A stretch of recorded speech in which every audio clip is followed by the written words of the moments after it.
4ನೇ ವಯಸ್ಸಿನೊಳಗೆ ಈ ಜ್ಞಾನೇಶ್ವರಿಯನ್ನು 56 ಭಾಷೆಯಲ್ಲಿ ಪಠಣ ಮಾಡುವಂಥ ಶಕ್ತಿ ಈ ಗ್ರಂಥದಾಗ. ಅದಕ್ಕೆ ಈ ದೇಶದ ಈ ಗ್ರಂಥ ಒಂದೇ ದೇಶದಾಗ ಇಲ್ರಿ. ಇವತ್ತು ಇಂಗ್ಲೆಂಡ್ ದೇಶಕ್ಕೆ ಹೋಗೈತಿ ಇದು ಗ್ರಂಥ. 16,000 ಕಿಲೋಮೀಟ್ರ್ ಹೋಗೈತಿ.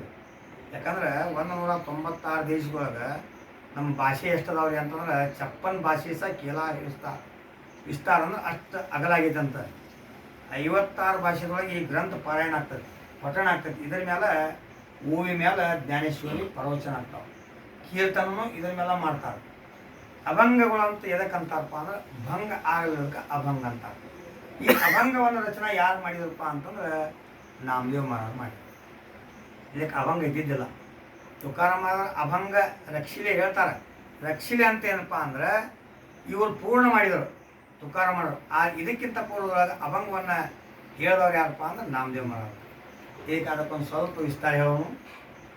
ಏನಪ್ಪ ಅಂತಂದ್ರೆ ಭಕ್ತರು ಹೆಂಗೆ ಬರ್ತಾರಪ್ಪ ಅಂದ್ರೆ ಪರಮಾತ್ಮನ ಅವತಾರ ತಾಳೆ ಭಕ್ತರು ಬರ್ತಾರೆ. ಭಕ್ತ ಪ್ರಹ್ಲಾದನು ಪರಮಾತ್ಮನ ಅವತಾರ ಆಗಿ ಹೊಟ್ಟೆಯೊಳಗೆ ಪರಮಾತ್ಮನ ನಾಮಸ್ಮರಣೆ ಮಾಡಿದ.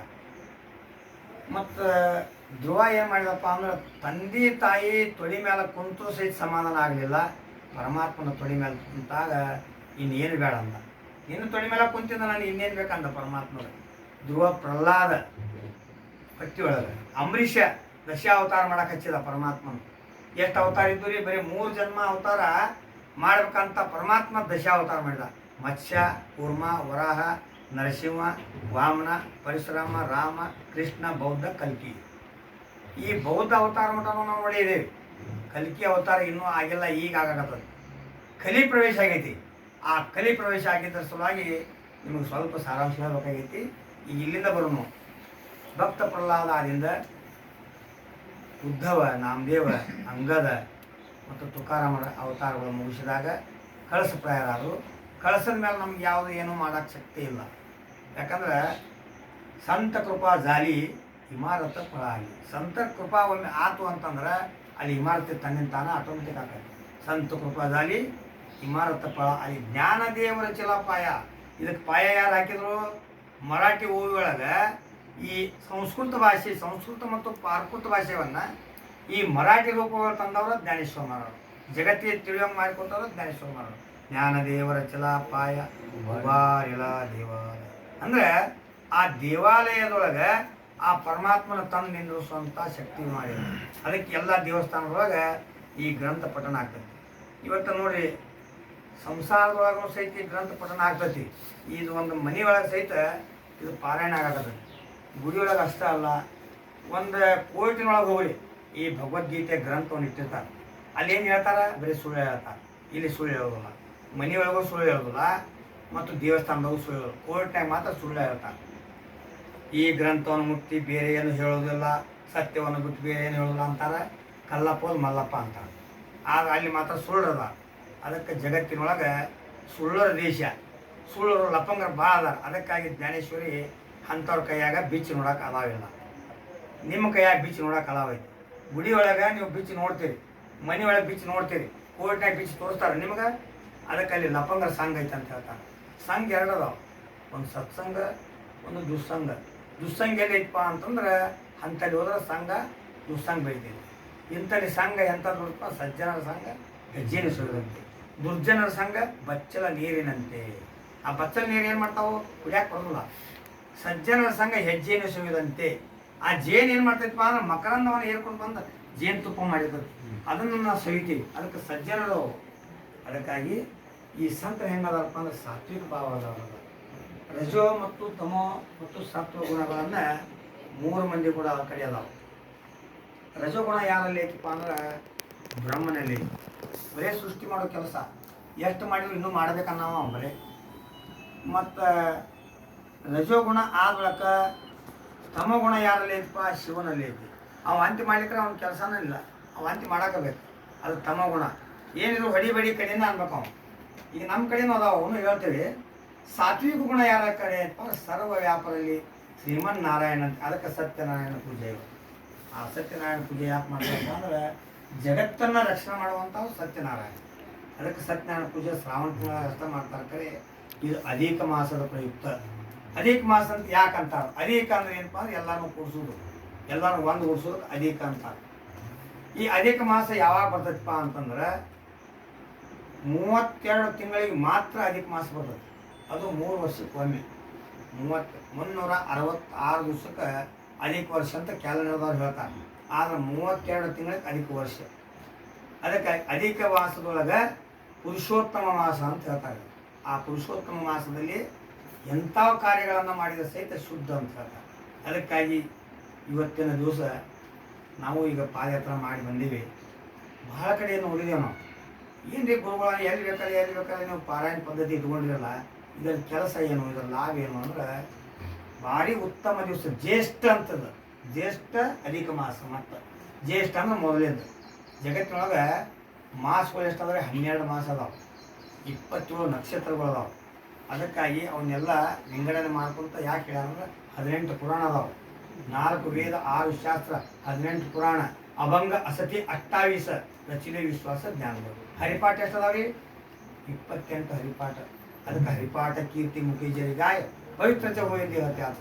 ಈ ದೇಹ ಪವಿತ್ರ ಆಗ್ಬೇಕಾದ್ರೆ ಹರಿಪಾಠ ಮಾಡಂತ ಜ್ಞಾನೇಶ್ವರ ಮಹಾರಾಜರು ಹೇಳಿದ್ದಾರೆ. ಅದಕ್ಕಾಗಿ ಈಗ ನಂತರ ಮತ್ತು ಮುಂದಿನ ಕಾರ್ಯಕ್ರಮ ಹರಿಪಾಠನ.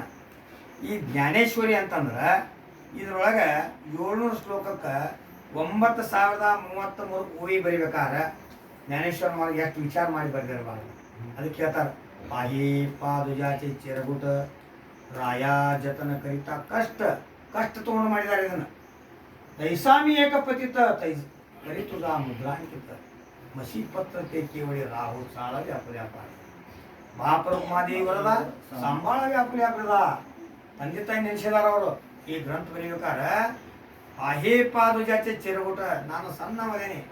ಚಿರ ಅಂದ್ರೆ ಸಣ್ಣ, ಚಿರಗುಟ ಅಂದ್ರೆ ಒಂದು ಪಾತ್ರೆ ಸಣ್ಣವದೇ ಅಂತ ಜ್ಞಾನೇಶ್ವರರು ತನ್ನ 14ನೇ ವಯಸ್ಸದೊಳಗೆ ಈ ಜ್ಞಾನೇಶ್ವರಿ ಗ್ರಂಥವನ್ನು ಮಾಡ್ಬೇಕಾದ್ರೆ ಎಷ್ಟು ಶಕ್ತಿ ಇದ್ದಿರಬಾರ್ದು ಪರಮಾತ್ಮ. ಅಂಥ 1400 ವರ್ಷದ ಚಾಂದ್ರಯೋಗ ಜ್ಞಾನ ಇಲ್ಲ. ಭಕ್ತ ಮಾರ್ಕಂಡೇಯ ಎಷ್ಟು ವರ್ಷ ರೀ? ಬರೀ ಕೇವಲ 14 ವರ್ಷ.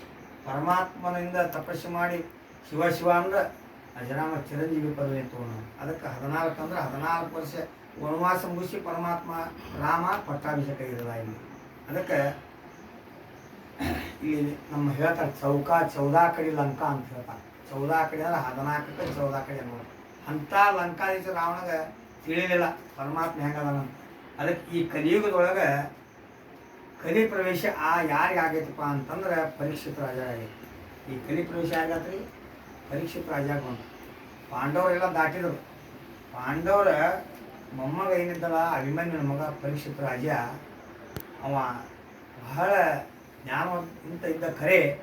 ಆದರೆ ಆ ಎಲ್ಲ ಶಸ್ತ್ರಾಗಾರ ಉಗ್ರಾಣಕ್ಕೆ ಹೋದಾಗ ಅಲ್ಲಿ ಒಂದು ಕಿರೀಟಕ್ಕೆ ಕೃಷ್ಣ ಅಂತ ಬರೆದಿದ್ದಿಲ್ಲ.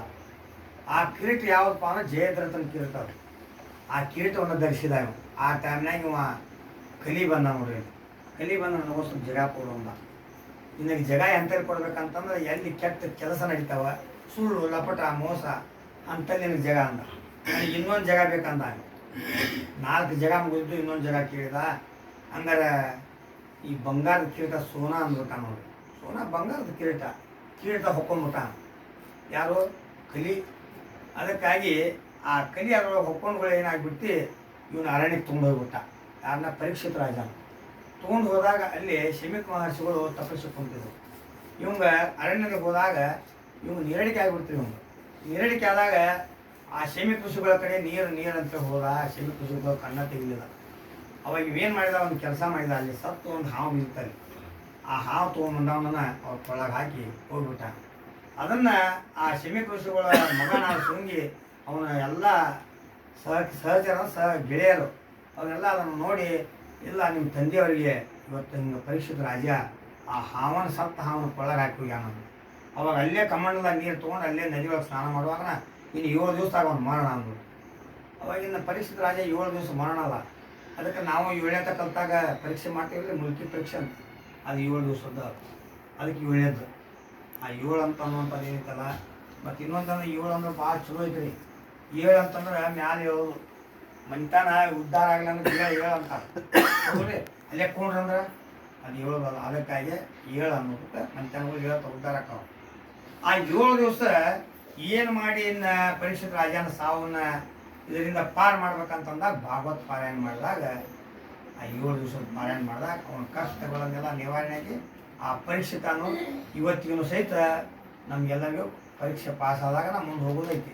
ಅದಕ್ಕಾಗಿ ಯದಾ ಯದಾ ಹಿ ಧರ್ಮಸ್ಯ ಗ್ಲಾನಿರ್ಭವತಿ ಭಾರತ ಅಭ್ಯುತ್ಥಾನಂ ಅಧರ್ಮಸ್ಯ ತದಾತ್ಮಾನಂ ಸೃಜಾಮ್ಯಹಂ. ನಮಗೂ ಚಸ್ಮಾ ಬಿಟ್ಟು ಬಂದಿರಿ ಇರಲಿ.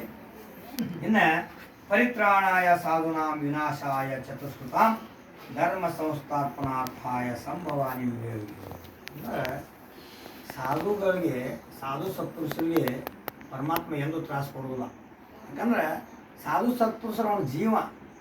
ಸಾಧು ಸತ್ಪುರುಷರು ಏನು ಮಾಡ್ತಾರಂದ್ರೆ ಸಾಧುಗಳು ಯಜ್ಞ ಯಾಗಗಳನ್ನು ಮಾಡ್ತಾರೆ, ಮತ್ತು ಸಂತರು ಏನು ಮಾಡ್ತಾರೋ ನಾಮಸ್ಮರಣೆ ಮಾಡ್ತಾರೆ. ಅದಕ್ಕೆ ಸಾಧು ಅಂದರೆ ಶಿವ.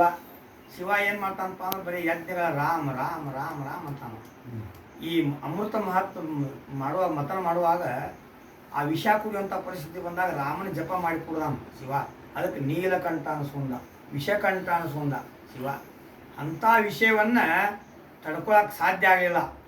ಜಡಿಯೊಳಗೆ ಗಂಗೆಯನ್ನು ಧರಿಸಿದ ಗಂಗಾಧರ ಅನಿಸ್ಕೊಂಡ, ಚಂದ್ರನ ಧರಿಸಿದ ಚಂದ್ರಶೇಖರ ಅನಿಸ್ಕೊಂಡ, ಸರ್ಪಭೂಷಣ ಆದ. ಅಂಥ ಶಿವ ಇವತ್ತು ಪಂಡ್ರಾಪುರದೊಳಗೆ ಪಾಂಡವನ ತನ್ನಿರುವಂಥ ಶಕ್ತಿ ಅವಡೇ ಪಂಡರಿ ಭೀಮಾ ಪಾಂಡುರಂಗ ಚಂದ್ರಭಾಗ ಲಿಂಗ ಪುಂಡಲಿಕ ಅದ ಲಿಂಗನ ಪರಮಾತ್ಮ ತಲೆ ಮೇಲೆ ಇಟ್ಕೊಂಡಿದ್ದಕ್ಕೆ ಆದಿಶಂಕರಾಚಾರ್ಯ ಬಂದು ಏನು ಹೇಳ್ತಾರೋ ಮಹಾಯೋಗ ಪೀಠೆ ತಟೆ ಭೀಮರತ್ಯಂ ವರಂ ಪುಂಡರೀಕಾಯ ಧಾತು ಮುನೀಂದ್ರಾಯ ಸಮಾಗತ ತಿಷ್ಟಂ ಮಹಾನಂದ ಕಂದಂ ಪರಬ್ರಹ್ಮಲಿಂಗಂ ಭಜೆ ಪಾಂಡುರಂಗ. ಪರಬ್ರಹ್ಮನಾದ ಪರಮಾತ್ಮ ಇಲ್ಲಿ ಬಂದು ನಿಂತಾನ. ಅಂಥ ಪರಮಾತ್ಮನ ಶಂಕರಾಚಾರ್ಯ ಹೋಗಿದ್ದಾರೆ ನೋಡಿ, ಆದಿಶಂಕರಾಚಾರ್ಯ. ಆ ಶಂಕರಾಚಾರ್ಯರು ಆದಿಶಕ್ತಿಗೆ ಹೆದರಲಿಲ್ಲ. ಒಮ್ಮೆ ಹೋಗ್ತಿದ್ರು, ಎಲ್ಲರೂ ಹೇಳಿದ್ರು ಈ ಟೈಮ್ನಾಗ ಹೋಗಕ್ಕೆ ಹೋಗಬೇಡ, ದೇವಿ ಭಾಳ ಉಗ್ರದಾಳು, ನೀನು ತಿಂದ ಹಾಕ್ತಾಳಂದ್ರು. ಅವ್ರು ಏನಾಕತ್ತಂತ ಶಂಕರಾಚಾರ್ಯ ಹೋಗುವ ಹೊತ್ನ್ಯಾಗ ಬಂದು ಎದುರಿಗೆ ದೇವಿ ಏನು ಪಾ ಮಗನ ನಾನು ನೋಡಿ ಹೆದಕ್ಕೆ ಬರೋಲ್ಲ ನಿನಗಂದು. ಶಂಕರಾಚಾರ್ಯ ಉತ್ತರ ಕೊಡ್ತಾರೆ, ತಾಯಿ ನೋಡಿ ಯಾರ ಮಕ್ಕಳು ಹೆದರ್ತಾವೇನು ಅನ್ನೋ. ತಾಯಿ ಕಂಡು ಮಕ್ಕಳು ಹೆದರ್ತಾವು, ತಾಯಿ ಕಡೆ ಹೋಗ್ತಾವ ಮತ್ತೆ ಆರಿಸ್ಕೊಂಡು ಅವಾಗ ಎದ್ದೋಳಪ್ಪ ಮಗನ ಅಂತೇಳಿ ಆಶೀರ್ವಾದ ಮಾಡಿದ್ರು. ಅದಕ್ಕೆ ಶಂಕರಾಚಾರ್ಯ ಕಟ್ಟಿದ ಮಠಗಳಿಗೆ ಈಗೆಲ್ಲ ಇವರೆಲ್ಲ ದೊಡ್ಡ ದೊಡ್ಡ ಕಿರೀಟಾಕೊಂಡು ಕುಂತಾರೆ. ಇವರೆಲ್ಲ ಯಾರು ಮಹಾತ್ಮರಲ್ಲ ಅಲ್ಲ, ಇವರೆಲ್ಲ ಚೌರಾಬೀಸುಗಳವ್ರು. ಇವರೆಲ್ಲ ಶಂಕರಾಚಾರ್ಯ ಎಂಥ ಕೆಲಸ ಮಾಡಿದ, ಪರಮಾತ್ಮನ ಅವತಾರ. ಶಂಕರ ಅಂದ್ರೆ ಪರಮೇಶ್ವರ ಅವತಾರ. ಅಂಥ ಮಹಾತ್ಮರದ ಕೀರ್ತನ ಪ್ರವಚನದಲ್ಲಿ ನಾವು ಎತ್ತಿ ಎತ್ತಿ ಸಾರಿ ಹೇಳ್ಬೇಕು. ಇದಕ್ಕೆ ಏನಂತಾರಪ್ಪ ಅಂದ್ರೆ ಪ್ರವಚನ, ಇದಕ್ಕೆ ಕೀರ್ತನ ಅಂತ. ನಾವು ಈ ವ್ಯಾಸಪೀಠ ಮೇಲೆ ಕುಂತು ಯಾವ ಶಬ್ದ ಬಳಸಾಕತ್ತೀವಿ ಅಂತಂದ್ರೆ ಪರಮಾತ್ಮ ನೆಚ್ಚೋದಿಲ್ಲ. ನಿಷ್ಠಾವಂತ ಭಾವ ಭಕ್ತಾಚ ಸ್ವಧರ್ಮ ನಿರ್ಧಾರಯ ವರ್ಮ ಚುಕೋನಯ. ಯಾರಲ್ಲಿ ನಿಷ್ಠ ಇತ್ತಪ್ಪ ಅಂದ್ರೆ ಪುಂಡ್ಲಿಕನಲ್ಲಿ ಇತ್ತು. ಅದಕ್ಕಾಗಿ ಪರಮಾತ್ಮ ಆ ಪುಂಡ್ಲಿಕನ ಸಲುವಾಗಿ 28 ಯುಗಗಳು ತಿರುಗಿದ್ರು ಸಹಿತ ಇನ್ನೂ ಹಂಗೆ ನಿಂತಾನೆ. ಅದು ಹೆಂಗೆ ನಿಂತಾನೆ? ಸಮಾಚರಣ ದೃಷ್ಟಿ ವಿಟೇವರಿ ಸಾಜಿರಿ ತೈತೆ ಮದ ಹರಿಯುತ್ತಿರಾಹು ಅನೇಕ ನಲೆಗೆ ಮಾಯಿಕ ಪದಾರ್ಥ ತೈತೆ ಮದ ಅರ್ಥನ ಪದೇವ. ತುಕಾರ ಮಾಡಿ ವರ್ಣನೆ ಮಾಡಿದ್ದಾರೆ. ಏನಂತ ಸಮಚರಣ ಅದಾವಂತ. ರಾಮನ ಪಾದ ಹೆಂಗದಾವ್ರಿ? ಹಿಂದ ಮುಂದೈತಿ. ಕೃಷ್ಣನ ಪಾದ ಹೆಂಗದಾವ? ಹಿಂಗದಾವ. ಆ ಪಾಂಡವನ ಪಾದ ಹೆಂಗದಾವ? ನಮಗೂ ಪಾದ ಸರಳ ಕೊಟ್ಟಾನಿಲ್ರಿ, ಇನ್ನು ಹೆರಪೆರ ಕೊಟ್ಟಾನ. ಕೈಯದು ಹೆರಪೆರದವನ, ಕಣ್ಣದು ಹೆರಪೆರದವನ ಅಂತ. ಹಂಗೆ ಪರಮಾತ್ಮನ ಅವತಾರ ಮಾನವರು.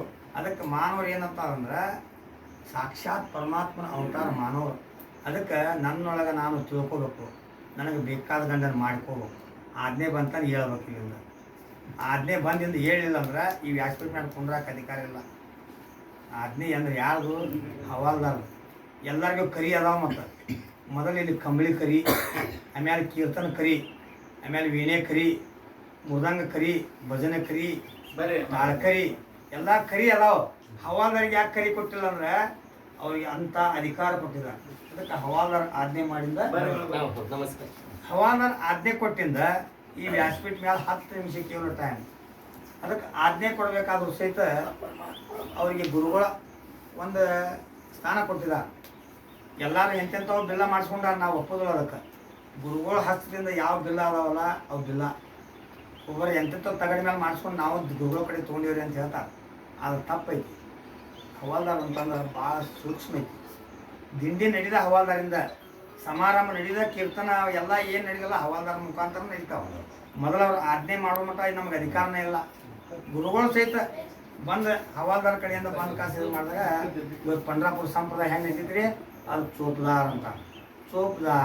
ಚೋಪ್ದಾರ್ ಅಭಂಗ ಅದಾವ್ರಿ. ಮತ್ತು ತುಕಾರಾಮರ ಅಭಂಗ ಬರ್ದಾರ ಚೋಪ್ದಾರ್ ಅಂತ. ಇಲ್ಲಿ ಇನ್ನು ಇಲ್ಲಿವರೆಗೆ ಈ ಪ್ರವಚನ ಕಾರ್ಯಕ್ರಮ ಮತ್ತು ಯಥಾವಕಾಶ ಇನ್ನು ಮತ್ತು ಮುಂದಿನ ಕಾರ್ಯಕ್ರಮ ಅದಾವ. ಮತ್ತೆ ಯಾರು ಮಾಡೋರು ಅದಾರಲ್ರಿ? ಅಲ್ಲ, ಮತ್ತೆ ಯಾರು ಮಾಡೋದ್ರೆ ಸ್ವಲ್ಪ ಕಾಲಾವಕಾಶ ಕೊಡ್ಬೇಕಾಗುತ್ತೆ.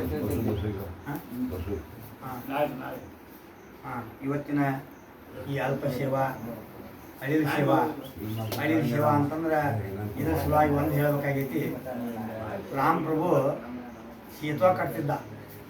ಸೇತುವೆ ಕಟ್ಟೋ ಟೈಮ್ನ್ಯಾಗ ನಾ ರಾಮದೀನೇನು ಅಂತ ಇತ್ತ ರಾಮನಲ್ಲಿ ಅವಾಗ ಕಲ್ಲು ಹೋಗದ, ಒಂದು ಬಂಡಿಗಲ್ಲು ಹೋಗದ, ಮುಣಿಗೆ ಬಿಟ್ಟಾಗ ನನ್ನ ಕೈಲಿ ಹೋಗಿದ ಕಲ್ಲು ಮುಳುಗ್ತಿ ಅಂದ. ನಮ್ಮ ಪರಮಾತ್ಮದೇನಿ ಕಲ್ಲು ಹೋಗಿ ಮುಳುಗ್ತಲ್ಲ ಅಂದಾಗ ಬಾಣ ಹೊಡಿದ ನೋಡು. ಬಾಣ ಹೊಡಿದ ಸಮುದ್ರ ರಾಜ ಎದ್ದ ಬಂದ. ರಾಮನ ಬಾಣ ಸಾಮಾನ್ಯ ಅಂದರೆ ಏಕವಚನಿ ಏಕಪತ್ನಿ ವೃತಸ್ಥ. ಮತ್ತು ಅವನಂತ ವೃತಸ್ಥ ಯಾರೂ ಇಲ್ಲ ಜಗತ್ತಿನೊಳಗೆ. ಒಂದು ಹೆಂಡತಿ ಮಾಡ್ಕೊಂಡು ಅವನ ರಾಮ ಒಬ್ಬನ. ಇದಕ್ಕೆ ನಾವೆಲ್ಲ 16,000 ಮಂದಿ ಆದವ್ರ ಅದೇ. ಯಾಕಂದ್ರೆ ನದರು ಹೋಗ್ತಾನೆ ಅದು ಅದಕ್ಕಾಗಿ ಏಕಪತ್ನಿ ವೃತಸ್ಥ ಅಂದ್ರೆ ರಾಮ. ಆ ಏಕ ಬಾಣ ಇನ್ನ ಬಿಡ್ತಾನ ಬಾ ಅಂತೇಳಿ ಸಮುದ್ರ ರಾಜ ಎದ್ದು ಬಂದ ನೋಡಿ. ಯಾಕಂತ ಕೇಳಿದಾಗ ನನ್ನಿಂದ ಒಂದಿಷ್ಟು ಲೇಟ್ ಆಗಿ ತಡ ಆಗಿ ಬಂದಿದ್ದಕ್ಕೆ ಕ್ಷಮ ಮಾಡಂದ ಪರಮಾತ್ಮರು. ಇದು ರಾಮ್ ಪ್ರಭು ನಿನ್ನಿಂದ ಸಾಧ್ಯ ಆಗದ ಕೆಲಸ ಅಂತ. ಯಾಕಂತ ಹೇಳಿದ ನಿನ್ನ ಸೈನ್ಯದೊಳಗನೆ ಈ ಪ್ರಧಾನ ಯಾರಂಗಾರ ನಳ ನೀಳದಾರಲ್ಲ ಅವ್ರ ಕಡೆಯಿಂದ ಈ ಕೆಲಸ ಮಾಡಿಸು. ಈ ಸೇತುವೆ ಬಂಧನ ಆಗಕ್ಕೆ ಇಲ್ಲಿಕ್ಕೆ ಆಗೋದಿಲ್ಲ. ಯಾಕಂತ ಕೇಳಿದ ಅವ್ರ ಋಷಿಮುನಿಗಳ ಶಾಪ ಐತಿ. ಅವ್ರ ನೀರೊಳಗೆ ಎಂಥ ಪದಾರ್ಥ ಹೋಗೋದ್ರ ಸಹಿತ ಅದು ತೇರುವಂಥ ಶಾಪ ಐತಿ. ಅದಕ್ಕಾಗಿ ಅವರಿಂದ ಇದನ್ನು ನಿರ್ಮಾಣ ಮಾಡಪ್ಪ ಅಂತೇಳಿ ಮತ್ತು ಸಮುದ್ರ ರಾಜ ಅದೃಶ್ಯ ಆದ. ಅದಕ್ಕಾಗಿ ಇವತ್ತಿನ ದಿವಸ ಈ ಪ್ರವಚನ ಸೇವೆಯಲ್ಲಿ ಸಾಧು ಸತ್ಪುರುಷರಿಗೆ ಯಾರು ಸಾಧು ಸತ್ಪುರುಷರು ಪರಮಾತ್ಮನ ಚಿಂತನೆ ಮಾಡ್ತಾರೆ ಅವ್ರು ಎಂದೂ ಅನ್ನ ಕಡಿಮೆಲ್ಲ, ಧ್ಯಾನ ಕಡಿಮೆಲ್ಲ, ಐಶ್ವರ್ಯ ಅದಕ್ಕಂತೂ ಅವ್ರು ಆಸೆ ಮಾಡೋದಿಲ್ಲ. ಅವ್ರ ಕಡೆ ಏನು ಸಿಗ್ತದಪ್ಪ ಅಂತಂದ್ರೆ ಸಂತರ ಕಡೆ ಸಿಗೋದು ಬರೀ ನಾಮಸ್ಮರಣೆ, ಬೇರೆ ಏನು ಸಿಗೋದಿಲ್ಲ. ಅದಕ್ಕೆ ನಾರದ ಕಡೆ ಏನು ಸಿಗ್ತದ್ರಿ? ಬರೀ ನಾಮಸ್ಮರಣೆ, ಅದು ಒಂದು ವೀಣ. ಅದನ್ನ ಬಿಟ್ಟರೆ ಏನೂ ಇಲ್ಲ ಅವ್ರಂತೆ. ಈ ನನ್ನ ಕಡೆ ಆದೈತೆ, ನನ್ನ ಕಡೆ ಇದೈತೆ ಅಂತೇಳಿ ಹೋದಾಗೆಲ್ಲ ಯಾವ ಬಿಟ್ಟು ನಾನು ವಾಲ್ಮೀಕಿ ಎಲ್ಲ ಹೊಡೆದ ಕಸ್ಕೊಂಡ. ಆದರೆ ನಾರದ ಮಹರ್ಷಿಗಳ ಕಡೆ ಏನು ಕಸುವಾಗ ಶಕ್ತಿ ಇದ್ದಿದ್ದಿಲ್ಲ. ಅವ್ರ ಕಡೆಯಿಂದ ಉಪದೇಶ ಪಡ್ಕೊಂಡು ರಾಮಾಯಣ ಬರೆಯುವಂಥ ಶಕ್ತಿ ವಾಲ್ಮೀಕಿಗೆ ಬಂತಂತ ಹೇಳ್ತಾ, ಯದಾ ಯದಾ ಹಿ ಧರ್ಮಸ್ಯ ಗ್ಲಾನಿರ್ಭವತಿ ಭಾರತ ಅದ್ಭುತಾಮ ಧರ್ಮಸ್ಯ ತದಾತ್ಮಾನಂ ಸುಜಾಮ್ಯಹಂ. ಹೇ ಧರ್ಮರಾಜ ಅಗವೇ ಯುಗಾಯುಗಿ ಮ್ಯಾ ರಕ್ಷಾವೆ ಐಸಾ ಯುಗೋ ಸ್ವಭಾವೆ अर्धमासे मणवने अजत्व परते ठेवी मी अव्यक्तपण हे नाटवी जे वेळे धर्माते अभिभवी अर्धमहा ಅಂತ ಹೇಳ್ತಾ ಇನ್ನು 8ನೇ ಶ್ಲೋಕ. ಪರಿತ್ರಾಣಾಯ ಸಾಧುನಾ ವಿನಾಶಾಯ ಚತುಷ್ಟಾಂ ಧರ್ಮ ಸಂಸ್ಥಾಪನಾರ್ಥಾಯ ಸಂಭವಾನಿ ಯುಗೆ. ಸದಾವಕಾಲ ಪರಮಾತ್ಮ ಧರ್ಮದ ಸಲುವಾಗಿ ಹೋರಾಡ್ತೇನೆ ಅಂತೇಳಿ ಎಲ್ಲರಿಗೂ ಜಗತ್ತಿನ ವಚನ ಕೊಟ್ಟಿರೋಂಥ ಪರಮಾತ್ಮ ಯಾರಿಗೂ ಇವತ್ತು ವಚನ ಭ್ರಷ್ಟ ಆಗಿಲ್ಲ. ಅದಕ್ಕಾಗಿ ಪರಮಾತ್ಮನ ಧ್ಯಾನ ಸದಾವಕಾಲ ನಮಗೆ ಮಾಡುವಂಥ ಶಕ್ತಿ ಅವ ಇನ್ನೂ ಅಷ್ಟು ನಮ್ಗೆ ಕೊಡ್ಲಿಪ್ಪ ಅಂತ ಹೇಳ್ತಾ ಎಲ್ಲ ನಮ್ಮ ಸಾಧು ಸತ್ಪುರುಷರಿಗೆ, ನಮ್ಮ ವಾರಕರಿ ಬಂಧುಗಳಿಗೆ ಅನಂತ ಕೋಟಿ ದೀರ್ಘದ ನಮಸ್ಕಾರ ಅರ್ಪಣೆ ಮಾಡುತ್ತಾ ಇವತ್ತಿನ ಪ್ರವಚನ ಶಿವಕ್ಕೆ ವಿರಾಮ ಕೊಡೋಣ. ಪುಂಡರೀಕಾ